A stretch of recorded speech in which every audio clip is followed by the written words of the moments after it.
Dans mon dernier vidéo, j'ai repris mon épicerie de 2022 et je l'ai refait en 2025 pour comparer les prix et voir quelle bannière était la moins chère. D'ailleurs, je t'invite fortement à aller voir la vidéo. Si tu l'as pas vue, je te dévoile quelle épicerie est la moins chère. Et je te dis aussi laquelle a le plus augmenté ses prix. Mais aujourd'hui, j'ai envie qu'on se parle des différents produits que j'avais achetés en 2025 et qu'on regarde ensemble comment leur prix a évolué. Et pour valider ça, c'est un peu geek, mais j'ai vraiment fait un fichier Excel avec tous les prix que j'ai comparés. Au niveau des produits, la palme de l'augmentation va au mini carottes, le sac de 2 livres.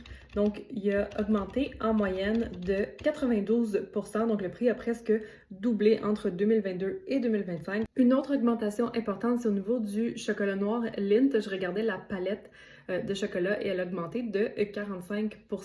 Et la plus forte augmentation, c'est chez Walmart où le prix est passé de 3,97 à 5,98. Un autre fait intéressant, c'est au niveau du fromage, parce que le bloc de fromage cheddar fort, le prix est resté pratiquement stable. Il a même diminué chez Maxi. Donc, on a une augmentation moyenne de 5% pour le fromage cheddar fort. Par contre, les tranches de fromage suisse, l'emballage de 11 tranches a fortement augmenté. Donc, l'augmentation moyenne est de 37%. Et la plus forte augmentation, c'est chez Walmart, une augmentation de 63% pour l'emballage. Donc, qui passe de 3,97 à 6,48.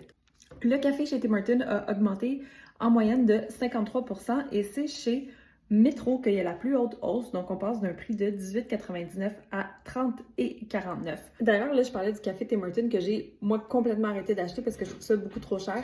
J'ai changé pour la marque, le café sans nom de chez Maxi, qui est très, très bon et qui est la moitié du prix. En tout cas, moi, je trouve qu'il fait la job. Je regardais ma liste de 2022, je me suis rendu compte que naturellement, il y a des produits que j'ai carrément arrêté d'acheter régulièrement dans mon épicerie parce que je trouvais que c'était rendu trop cher. Je pense aux sacs de carottes, aux petits sachets de riz là, qu'on met juste dans le micro-ondes puis qu'on fait cuire. J'ai remplacé ça par du riz que je fais cuire dans ma cuiseuse à riz. C'est vraiment plus économique. Et le chocolat noir, évidemment, c'est rendu trop cher pour que je l'inclue dans mon épicerie.